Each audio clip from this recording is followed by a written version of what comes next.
Good evening. This is Rudy Giuliani, and this is the Rudy Giuliani Show. And tonight we are back in New York City, in the heart of New York City, at the Lexington Hotel, which is right across the street from the Waldorf Astoria, which is 2 blocks away from Sparks Restaurant, where we are going to go and have dinner later tonight with Chris Ruddy and all of the people from Newsmax, because tomorrow they are ringing the bell at the New York Stock Exchange on their new stock offering, in which they've gone public with Newsmax. And as you know, we're on Newsmax between 8 and 9, isn't it, Ted? On Newsmax 2 every night, if you wish to follow us. It's really more of a podcast of the show from the night before. But if you missed it, it's a great way to pick it up. And Newsmax is one of the great contributors to our growing number of brave free speech networks in this country. And that, of course, includes the wonderful network we're on right now, and has been a real pioneer in making sure that you get the truth, which is, I know that sounds easy. It isn't. It cost us, well, it's cost people, and some people their liberty, some people their fortune, some people whatever they had, some people their houses. The Biden and the Democrats have engaged in a massive destruction of free speech, the greatest in the history of America, and it's now spread, as you see, to places like England, where they imprison a man for having the wrong thoughts. Where in Germany they imprison people for what they say and what they don't like. They're saying all the time. It's like, we don't like what you said, prison. But you know, that is what what misinformation was all about. Misinformation was just a Marxist tactic for the government, the dictator, defining the truth. And the truth is that you must have a vaccine, despite the fact it's never been tested, despite the fact it shortly turned out not to be a vaccine because it didn't cure the disease. The vaccine stops you from having the disease. This was not and never was a vaccine. That is a lie. To call it a lie, to call it a vaccine is disinformation. Scientifically, a vaccine, polio vaccines, we all know the best, right? What does the polio vaccine do? It prevents you from getting polio. You don't get polio except a little milder. No. You don't get polio at all. Except when this first happened, for 2 months, Biden lied viciously about it to the point where he killed people. And then they started in with, well, it actually makes you healthier. You're not going to die as readily if you took the vaccine. It may not stop COVID-19 or Chinese virus. I mean, in the case of Mrs. Biden, it's a joke. She had it 4 times. She had 5 shots. It seemed like the shots were giving her the COVID. So this whole effort at going almost as far as putting people in prison, but certainly firing them, destroying them, financially ruining them, throwing them off faculties, throwing them out of hospitals, all of that happened in the name of a lie. A complete lie. It is not true. There is no COVID vaccine. There is no thing you can put in your arm that will prevent you to get COVID. Simple as that. Never was, always been a lie. All of us who have been saying it have been telling the truth. All of those who have been saying the opposite have been lying, and they've been using it as sacred script. And if you don't say it, you're penalized. This is what's going on all over Europe and it's going on all over our elite, including, what you can say, including the team out in Long Island, 50 miles from here, that renamed their team the Spartans to avoid some alleged embarrassment to Native Americans because their mascot was a Native American. Who the hell knows if the Native Americans were really even embarrassed or didn't like it like they did the Redskins? 80 to 90% wanted them named the Redskins, but the communists in Washington wanted to change it, and they made them into the name of a prophylactic product. So now this team becomes the Spartans, and now they're saying, no, can't be the Spartans. NAACP used to be for civil rights. It's now for racism. White against whites, and against Hispanics, and against Asians, big time. Man, do they discriminate against Asians? Try to not allow them to get positions in schools that they're entitled to. But in this case, they're suing them because they say Spartans had slaves. That's like 1,500 years ago, boys and girls. And not only that, they weren't black slaves. You know who the Spartans took as slaves? Greeks, other Greeks. When they captured them, every name would have to be removed if we did that. The Romans did the same thing. The Romans took slaves, not based on race. They took anybody they beat. They took Italians, today Italians, I don't know what they were called then, as slaves. Probably the most. Took a lot of Greek slaves. I thought we were finished with this, but that's naive. We can't be finished with this until it plays itself out. Right? So I want to tell you where we're going tonight. We're going to Sparks Restaurant, which I made famous. That's right. Yep, and they have never given me any recognition of that, except they hug me every time I come in. Way back on December 18th of 1985, I believe, in the middle of a very famous case of mine against the Castellano crime family, the Genovese crime family, or the Castellano crime family, we had a long trial going on against, I believe, about 17 of their members. Paul and Tommy Bellotti were the top. This one was a very, very lurid case because it involved the DeMeo group within the family that specialized in killing and had a special witness named Vito Arena who testified to chopping up 40 plus bodies. He was a butcher in Brooklyn who the Mafia used at night to chop up bodies so that they could distribute them all through various parts of Brooklyn, Staten Island, Queens, New Jersey, and who knows, other places.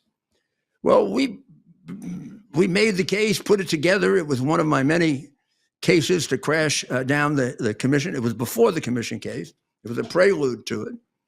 And the judge, who was, for some reason, taken by Paul Castellano, charmed by him, seemed to like him better than me, the government, my assistant, Walter Mack, who he had particular fights with all the time, later on with me. Well, he gave them a Christmas recess, if you can believe it, for about 2.5 weeks. I think it started on the 16th of December. This was over our vociferous objection. Vociferous, I mean like we almost got held in contempt about how can the judge be so stupid as to let a Mafia jury out for 2.5 weeks. When, if you remember, John Gotti fixed 2 or 3 of them. I don't remember how many. And John Gotti was the number 3 guy in this family, as you will find out in a minute. So I'm sitting in my office on December 18th now with the trial not on. And somebody walks into my office at about 5 something at night as I'm going over. I know exactly what case I was going over, the Boesky case. And he said to me, Rudy, you're not going to believe this. I think Castano just got hit. And what do you mean when he hit? Killed. Well, it turns out he had decided to have a nice relaxing dinner at Sparks Restaurant with his number 2 guy, Tommy Bellotti. He showed up, and now if we could go to the board, you'll see the end result of it. That's the end of. And Mayor, you actually, why don't we play the clip? You and I, a couple of years ago, you did a short recap of this right outside the steakhouse. Let's run the clip. Well, let me tell you, we're going there for dinner tonight. Let's talk about the dinner first. This happened in 85, right? I get the date right? So 39, 40 years ago. Okay. So 1985, you got the year right. Okay. Now, tonight, when we go there, you're going to bring your camera when we go for dinner, and I'm going to show you at least one person that we don't know, we don't prompt, stops and goes like that. Yeah. To point it out. This is 40 years ago. Oh, show it. Let's roll the clip.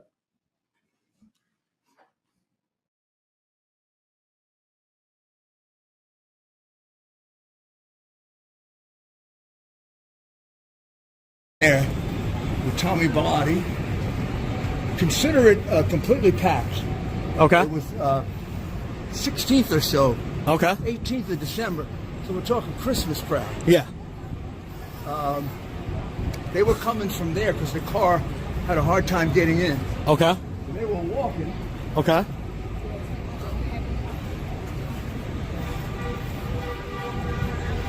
Gotti was here appropriately well dressed. Yeah. For the occasion. Important hit. The 2 hitmen were coming from that way. Watch your step. Yeah. And if I remember correctly,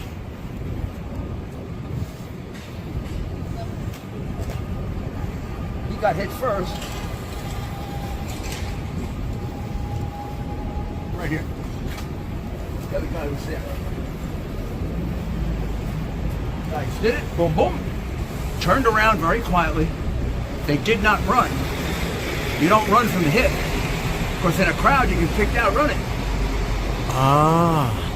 Halfway down that block, when the police went there, they found 2 raincoats. And that was it. 2 very expensive trench coats. Wow. Because they were looking for 2 tall Italian-looking men in trench coats. Yeah. Instead, it was 2 guys in a leather jacket.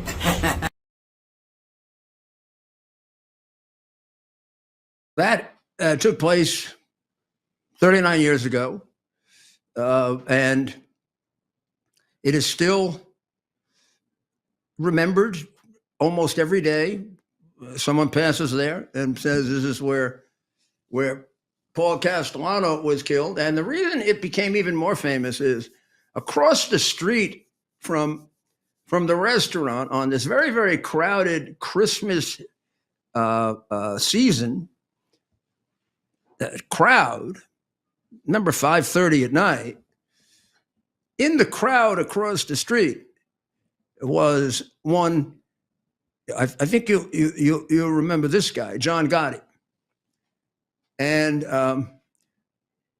he was there against all of the rules, if there are rules for the Mafia, because the bosses don't show up at the hits. They're off in Mexico somewhere, or in Italy, or someplace where they have a nice alibi when the hit took place. Of course, you could then, by good work, you could trace it to them. He was right there with Tommy the Bull Gravano, his expert hitman. And I'm sure if those 2, I think they were Sicilians that he brought in to do the hit, if those 2 Sicilians hadn't done it dead, we weren't having any Godfather, rolling around in the streets of Mulberry Street and then recovering at Bellevue Hospital and then, finally getting his son Michael to whack everybody. Gotti was going to make sure I'm no amateur here, And anyway, the truth is, having known John Gotti, not personally, but from tape recordings, the man was a pathological sick, rather, really more unintelligent than given credit for. But Castano was probably more intelligent than given credit for. But in any event, he killed him. And this is not the only killing where he showed up to watch it. And of course, he killed a guy who accidentally killed his son in a car crash, an innocent guy, non-mafia guy. So the guy it was said of John Gotti that he liked a murder. Well, today is Liberation Day, and we can't let that pass without noting it. And what does it mean, Liberation Day? I mean, it means a lot of people think of it as Tariff Day, but it really isn't Tariff Day. Tariffs are just I try to tell people, and the New York Times and the Wall Street Journal in particular, that gets wacky on this subject, often treats it like tariffs are inherently evil. And then there are other people that treat them like they're inherently great. Tariffs are have no moral quality to them. They're not a matter of principle. They're something like taxes. They're either imposed intelligently or they're imposed destructively. And sometimes you don't know which way it's going to go until you impose them. But they are a fair and very helpful weapon in international trade. Unless you are an iconoclast or a stupid, one-sided, stubborn idiot who thinks they're a free trader, but is actually too stupid to realize that free trade, when the conditions aren't fair, is no longer free trade. So the tariff world right now is completely unfair. Some countries charge us 100% tariff. We don't charge any. Some countries charge us an 80% tariff. We have a 20. It has done catastrophic damage to America, not just economic, but social. It's destroyed families. It's destroyed communities. It's destroyed ways of life. When I was discussing with an expert on rebuilding our Navy, he said the biggest problem in our catching up to China in building ships, we don't have welders in the United States. People don't know how to weld. Do you know how much money they make? I was told that welding, somebody was telling me they're doing better than a lot of young lawyers. The reason is, by getting rid of all these industries, by getting snookered, cheated, or corrupted to give away these industries, we've given away all the attendant specialties they create to make a full nation that's capable of taking care of itself. Now, the elite of the New York Times and the Washington Post and the massive jackasses that went to Ivy League schools wouldn't understand it because they don't have to take care of themselves. Most of them have all kinds of people taking care of them. They wouldn't know what it meant to take care of themselves, which means they don't know what it means to take care of a nation. Yeah, we're going to be a nation of one product. They're unable to really rely on the fact that we have energy, that we have gasoline, that we have water, that we have. This is how. Now, Marxism pushed them in that direction. Some of them went there and know they're there and they know why they're there. Those are the ones with an IQ. Others went there because it's fashionable and it made them sound smarter than those who said we should keep the steel industry. Because there was nothing for them particularly sexy about the steel industry except Deer Hunter. The movie, the great movie with De Niro and Meryl Streep, and I mean, really, truly great movie, which is really not about deer hunting. It's really about the Vietnam War. and an anti-war movie, of course. What do you expect? What do you expect they are going to be involved in but an anti-war movie? That group. It was a Hollywood movie. It was at the time that Hollywood was beginning to change and China was beginning to get control. And now that would probably be considered a pro-war movie, particularly since they sing "God Bless America" at the end. China would never allow that in a Hollywood movie now. China basically controls Hollywood. So let's listen. Let's listen. Or do we have? Maybe we could have Kara. She may not be ready yet. If she's ready.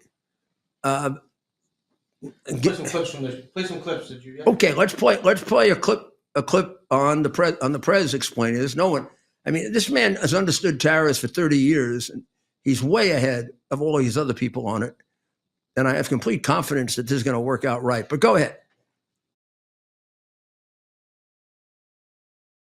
Trade barriers on other countries, while those nations placed massive tariffs on our products and created outrageous non-monetary barriers to decimate our industries. And in many cases, the non-monetary barriers were worse than the monetary ones. They manipulated their currencies, subsidized their exports, stole our intellectual property, imposed exorbitant VAT taxes to disadvantage our products, adopted unfair rules and technical standards, and created filthy pollution havens. They were absolutely filthy, but they always came to us and they said, we're violating, we should pay for it.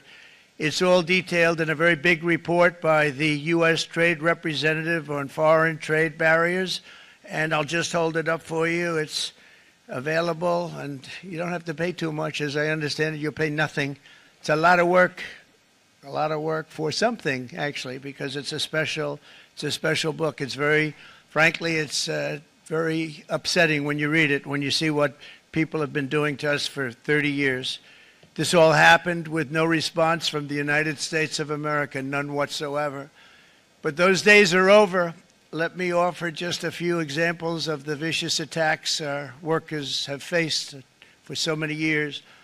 The United States charges other countries only a 2.4 tariff on motorcycles.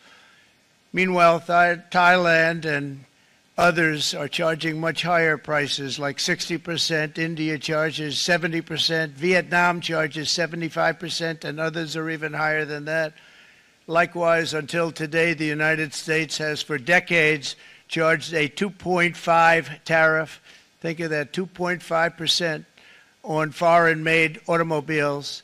The European Union charges us more than 10% tariff. We're back. Well, as you can see, Not those yet. tariffs. Are we back? We're back. Yeah. I thought you were already in the frame. That's right, Mayor. We are back, and if you can see, we have our White House Well, I correspondent. actually can't see, so that's a problem. I don't. I'm not equipped here to see anyone, Could you hear me, Mr. Mayor? but I can hear you fine, Kara, and I'm sure you look wonderful. Thank you. You look great. But are you cold? It is cold, but we're here actually in the briefing room. There's a lot of media here from around the world today, a Yeah. lot of financial media that's here to cover this day. So behind me, and I'm sorry that you can't see it, but right behind me, there's a lot of charts, the number of charts that the White House put up, the same Yeah. ones that President Trump had today that he was showing at that briefing. And, just showing the reciprocal taxes, really. And if you could see behind me, and I'm just showing the audience, really, it's just astounding.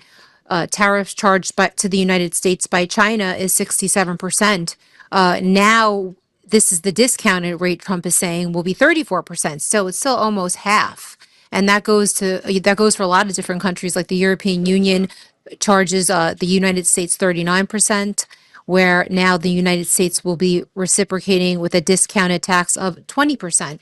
And even crazier is going down the chart to Sri Lanka, charging the United States 88%, and now the United States will be charging 44%. So still half of what Sri Lanka is charging in tariffs to the United States. So this chart is behind me, and people I'm sure can find it online, and it's the one that President Trump was referring to at that press conference today. So he's really giving them a break. He said reciprocal tariff, but what you've told me so far is half a reciprocal tariff. Right. So you can only imagine what we were charging before. It was less than that. So it was like a quarter, if not a fraction. It makes no sense really that presidents before President Trump hadn't really addressed this. It's obviously something that's been going on for years, which is why there's so much fear around it. I think why so many people are really afraid of what this quote unquote means for the economy, just because we're so used to getting ripped off. It's sort of like Stockholm syndrome. I think we've spoken about this before, but Yeah. President Trump seems to be very confident that these tariffs will definitely benefit the United States economy, especially long term. Yeah, I think I think that's the issue, right? Long term, except for the real tariff maniacs who think that tariffs are just inherently evil. I think most people realize that eventually this is a very good thing for us if we get on a level playing field, and we'll be able to have more jobs. We've already gotten all sorts of businesses back as a result of it. But there will be Right. certain prices will go up for a while. But isn't it worth it for? I kind of think of it as made in America. Shouldn't we be buying made in America? Right. It certainly has encouraged me. I have to buy a new car within the next couple years. And, I will probably buy an American car where, to be quite honest, I might have bought a Japanese car in the past. I have Yeah.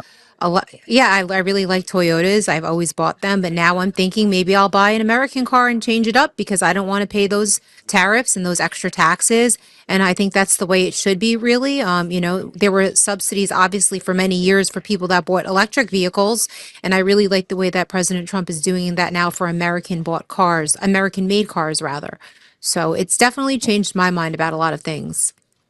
It seemed that the presentation will go a long way if people listen to it to understand what he's trying to do. But this is a big gamble.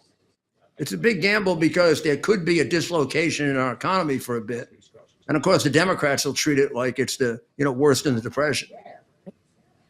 Right. So we'll see what happens with it. I think everybody's sort of on the edge of their seats about these tariffs. I'm very, very prayerful and obviously hopeful that it works out in favor of the American people. And a lot of people I spoke to today outside the White House, liberals included, said that they do hope it works out. They want the best for the best for this country. And if tariffs and having to pay a little bit more for a short period of time is what's good for the long-term health of the United States economy, then it's worth it. Well, we're going to go to dinner later at Sparks Steakhouse. You surely know that place, Garrett. Are you in New York right now? I didn't know that. I'm in New York right now. Oh my That's goodness. why Are you going to see it? Yeah. I'm at the Lexington Hotel where I think another gangland hit took place in a barber chair, but we'll go into that later. Oh wow. I didn't know you were in New York. I'm sorry I missed you. You have to come to DC and we have to get dinner here somewhere. We will. We'll let you know.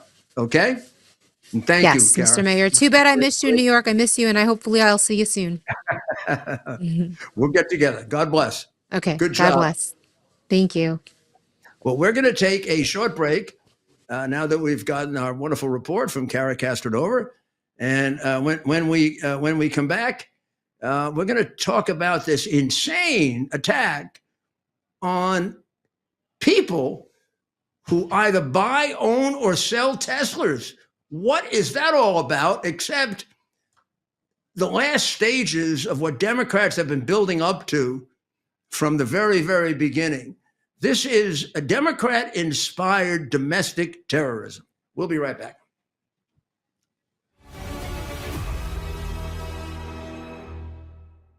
You're still looking good. I'm still feeling good. I've got all your MyPillow products. Mattress topper, bed sheets, MyPillows, towels, slippers, blankets. I'm interrupting this commercial to do something I've never done before. Get 2 MyPillows absolutely free on orders of $100 or more. I can't do this forever, so get on board with this great sale today. Our best-selling 6-piece bath towel sets or kitchen towel sets, just $29.98.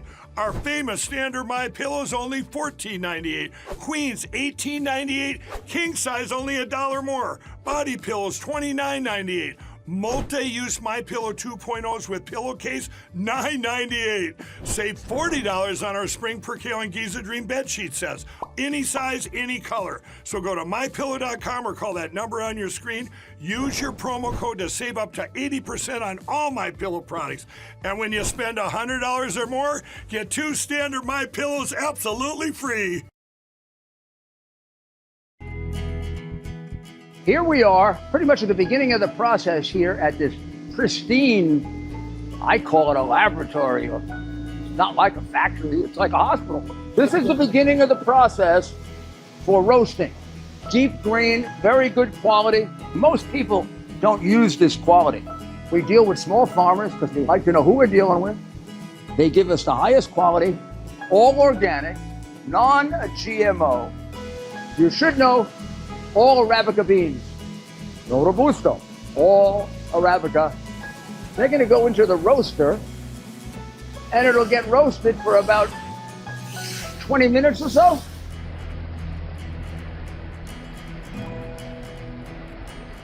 Oh my goodness, look at these. My goodness.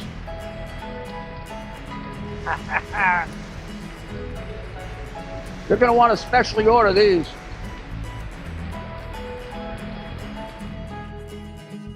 This is what goes into Rudy's coffee. I hear every day about the products you all wish MyPillow carried. Well, guess what? We probably do. Slippers, bathrobes, pet beds, blankets, mattresses, sleepwear, loungewear, duvets, comforters, pot holders, aprons, oven mitts, and so much more. And they're all on sale. For example, get our best-selling standard MyPillows for only $14.98. Body pillows, $29.98. 6-piece bath towels or kitchen towel sets, just $29.98. Multi-use MyPillow 2.0s with pillowcase, $9.98. Save $40 on our Spring Percale and Giza Dream bed sheet sets. Any size, any color, and so much more. So go to mypillow.com or call the number on your screen. Use your promo code to save up to 80% on all MyPillow products. And I've never done this before. When you spend $100 or more, you're going to get 2 standard MyPillows absolutely free.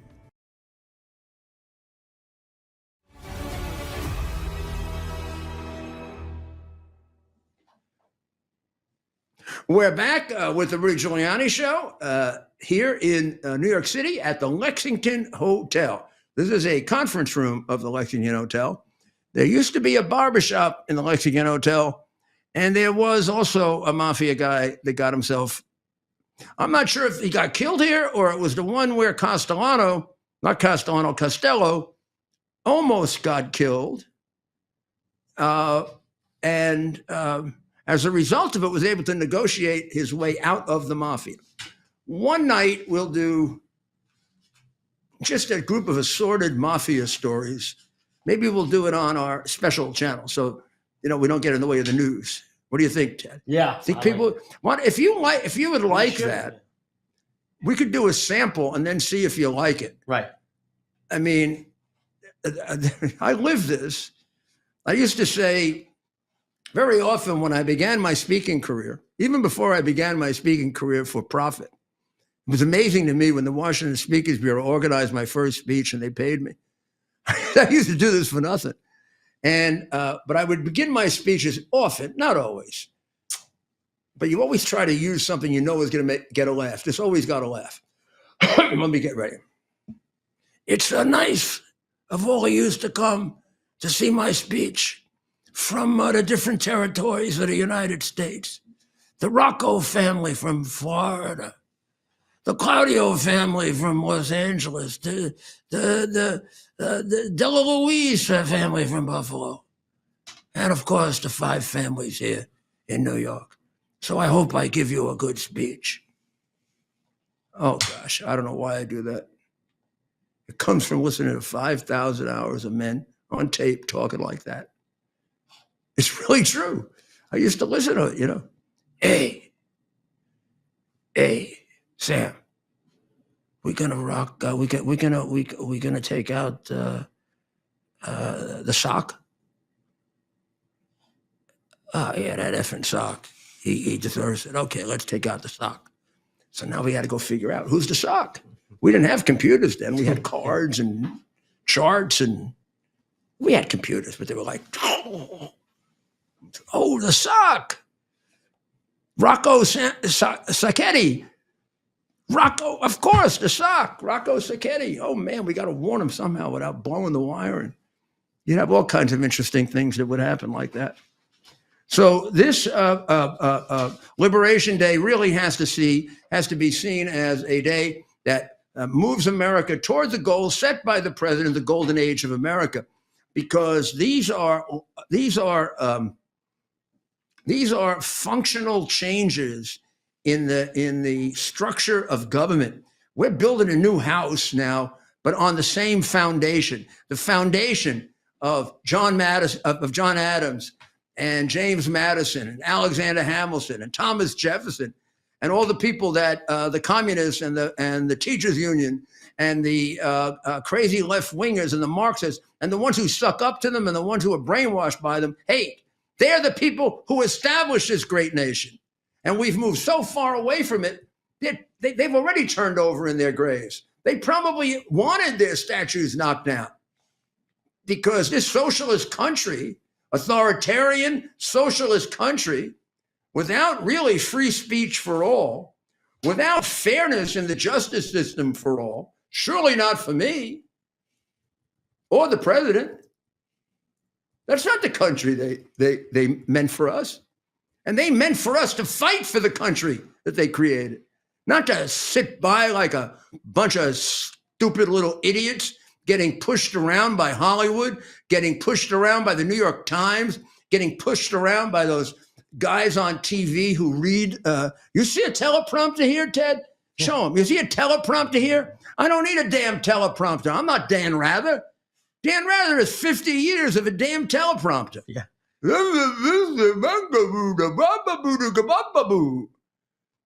And then go left wing, Ted. Yeah. Dan, because that's where you go. You go left wing. Suck it, suck it, suck it. Walter Cronkite, my backside. He was a left winger. He used to make fun of Eisenhower. What the hell did Cronkite ever do? Talk into a microphone. Eisenhower won a war. He should have been kissing his feet. And what they did to Patton and what they did to MacArthur led to, and if I ever get time, I'm going to write that book too. It led to the communist takeover of a good deal of this country. Well, having said that, we are now we're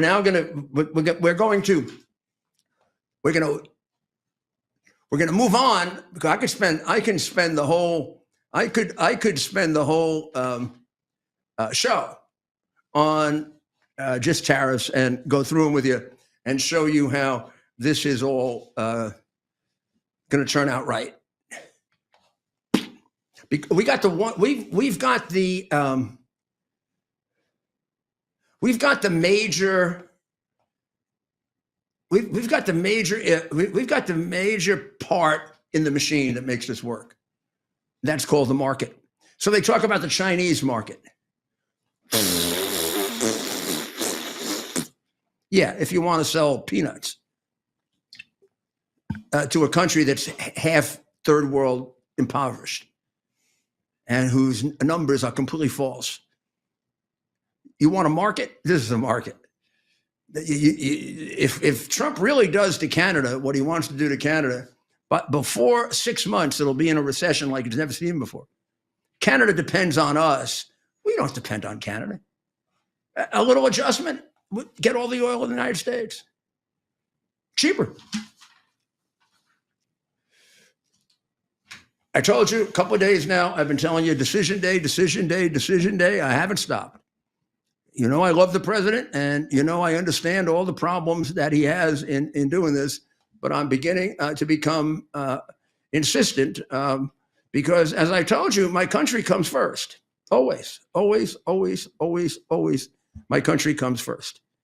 So I believe, as an American citizen and a person who knows more than he should probably about all of these things, that it is necessary for the President of the United States within the very quick foreseeable future to live up to the threats that he made to the Ayatollah and to Putin.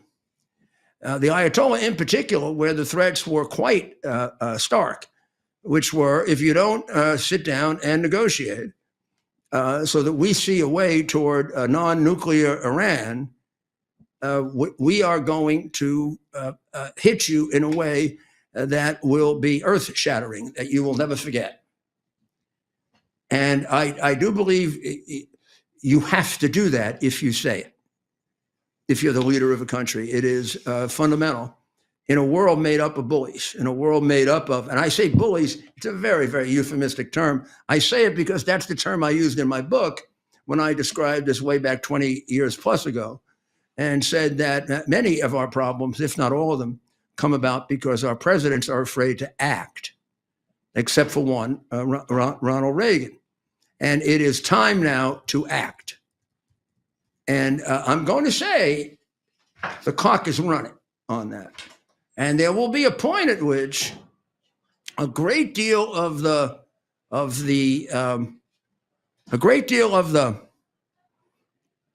suasion that he has and that Ronald Reagan had will be eaten up if this turns out to be less than what it should be. If it doesn't happen at all, it'll be a disaster. You're worried about tariffs. I'm worried about taking nuclear weapons away from the Ayatollah. Here's why. Tariffs can create a very, very bad economy. Nuclear weapons in the hands of a madman can create no world. There's no choice here. Negotiating with him is a fool's errand. It's been going on for 40 years. He will negotiate and lie. It is considerably worse than negotiating with Putin. Not even a comparison. Not that negotiating with Putin is a dream, and not that there aren't some problems there. We're going to talk about it in a minute. But I am now at the point where whatever it takes, whether Israel, us, or both, and I'd like to see both of us do it, because we're the two. We have emerged as the two greatest allies in the world, and the two most military proficient and proven in the world. Russia is not proven. Russia's last endeavor was a disaster. Oh, sure, they have 20% of Ukraine. They lost 700,000 men. Go check, Ted. That may be more than we lost in the Second World War.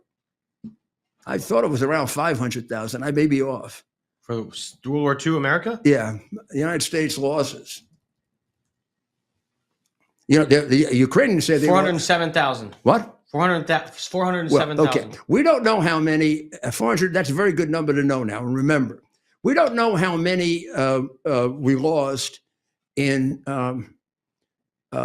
we don't know how many Russians have actually been killed, right? Because you get all kinds of different numbers. The Russians would tell you 60,000. The Ukrainians would tell you 1 million. And independent reporters will give you numbers from about 400,000 to about 800,000. So I always like to go in the middle of something like that until I know. So I'm not giving this out as a certified number. I'm giving this out as somebody who's looked at almost all the numbers. And this is, let's call it the median, 600,000 Russians dead. And probably you add on to that now about 30,000 North Koreans who probably killed themselves and probably killed some of the Russians. That was one of the dumbest things in the world. Probably he would have had Kursk back already if it weren't for the fact that he brought the North Koreans in who didn't know who they are, what they are, who they were fighting for, and probably killed as many Russians as Ukrainians thinking they were Ukrainians. So why the hell South Korea has this left-wing party that's kissing North Korea's backside, I have no idea. I have no doubt that South Korea, with our help, could defeat North Korea in anything North Korea wanted to do. In fact, we could safely eliminate North Korea. you don't have to use nuclear weapons on a place as small as North Korea. And the little fat pig who looks somewhat, special, and I have to say it nice, even for him, I guess, who looks a little special. I think Trump should talk to him again, and this time kind of take him over his knee and, well, that you wouldn't want to spank him. It would be, I don't know. But I think you should take him to the woodshed and say to him, hey, fatso, you see your country about this big. See, for us, it's about this big. We've been knocking out for practice places 5 times that size. So we may someday have to fight China. And we just took out Iran. See what we did to them? So if you don't mind, it's nothing against you. I like you, but I'll take your country out just for practice, and also to show Xi Jinping what happens to him if he goes into Taiwan. So stop messing around with South Korea, huh? And all those guys in South Korea that want to be communists, I tell you what, I picked them up. I put them in a bus. You got them. They're all yours. They can stay here in the country of one television station, where half the people are starving, and where you don't know who to you don't know who to shoot. I mean, did you just send those guys? I mean, is your whole army like that? I mean, I remember half the missiles you put up backfired. So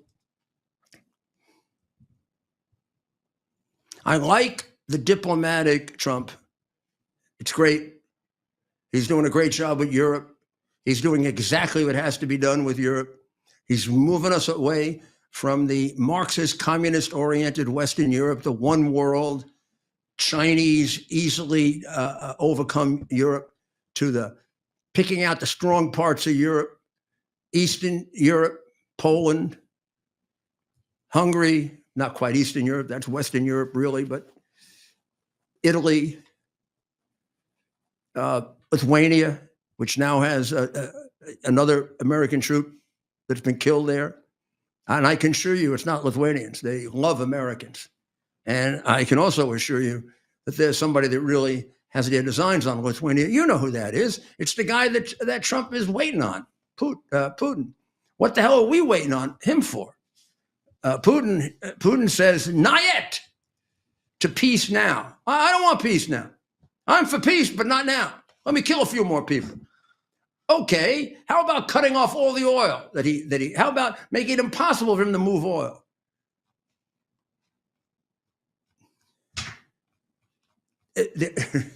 There's got to be a speech that goes something like this. I tried real hard with the Ayatollah, as did many other American presidents. And I tried real hard with my friend Putin. But no more than Mr. Nice Guy. It just stopped. Oh, and by the way, Ayatollah, by about right now, half of your nuclear facilities are gone. And about 12 hours from now, they'll all be gone. And we're not exactly sure where you are, so we can't secure you don't tell us where you are. So if something, bounces on your head, you better start arranging for those 72, 79 virgins, because, there could be a backup up there for you. So no guarantees for you, shithead. And Putin, we're going to starve you. That's how we defeated you in the first place. Russia, we spent Russia into oblivion. Honestly, your economy is smaller than some states. So I know you act real big and real tough because you got those nuclear weapons. You don't want to use them because you don't want one put on your head. So stop the bullshit, stop the killing, and let's have peace. And you're going to give up part of Ukraine. They're going to give you some of Ukraine. You're going to give some of Ukraine back. And we're going to get our mineral deal. And it's all going to be fixed up. And there's going to be no more war. There could be no more war. This is it. You tell us what you want. They'll tell us what they want. You're going to trust us because you like us. You told me that, Putin, you like us.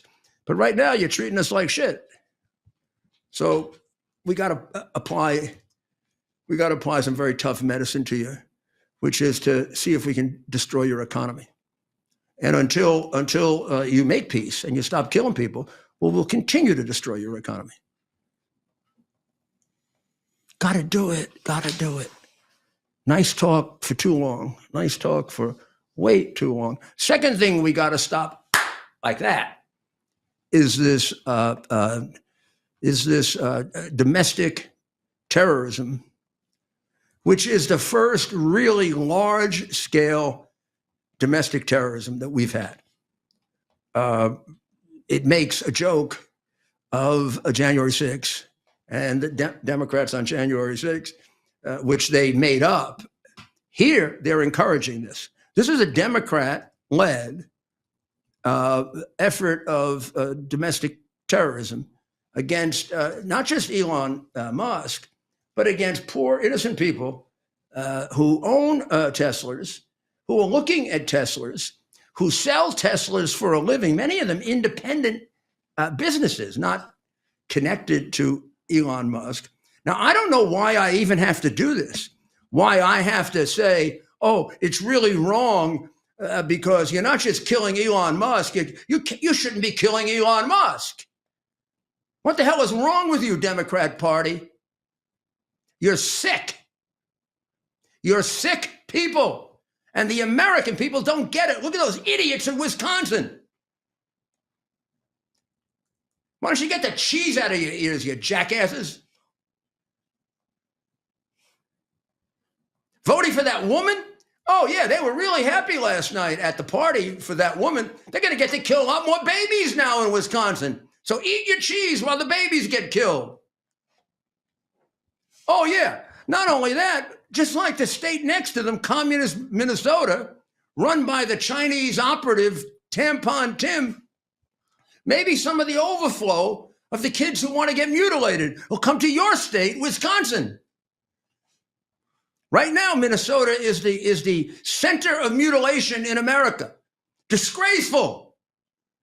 And the guy reeks of being a Chinese operative. And not even the conservative media will go after Tampon Tim. 30 times he went to speak in China. He got money for 2 businesses from China. He brought hundreds of children to China to brainwash them. And he's the governor of a state. And he's getting kids mutilated and letting babies get killed after they're born and lying about it. And now Wisconsin with this Crawford.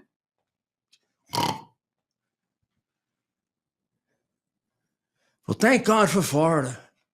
I am so glad I made a decision to move to Florida. I believe I live in the land of the free and the home of the brave. And here I am back in New York City, where on my next show, I'm going to point out to you that people say this is our first real communist candidate we have now for mayor, which I'll explain to you. It is not.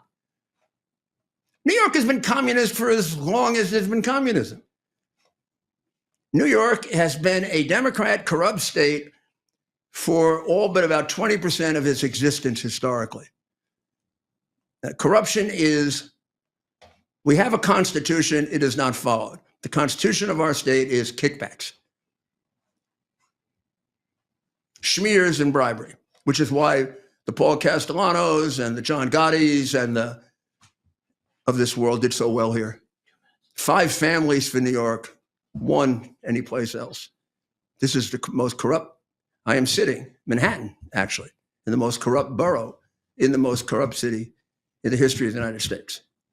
Well, having said that, we're going to do everything we can to change it because I love this place. This is in my blood. I'm living in Florida now, but I'm a New Yorker. I love New York. I know it. I know this city better than anybody. You want to have a contest? Come on. When I get into a Lyft or an Uber or a taxi, I tell them the fastest way to go. After all, I ran the traffic of this place for 8 years, and then I used to have to catch criminals in this crazy thing when I was U.S. attorney. I love this place. This could be so much. And Trump does too, you should know. Well, we're going to be back tomorrow night. Who knows where we'll be? One never knows. And pray. Pray for the president now, because the hands of those countries are the future of those countries are in his hands. And pray that this Liberation Day becomes one of the great days in American history. Be great for us if it does. And you go right over to X now. We'll be on there, and we'll be going further, explaining to you what's going on right now, particularly with this whole Musk terrorism and what we can do about it. God bless America. See you tomorrow night. Thank you.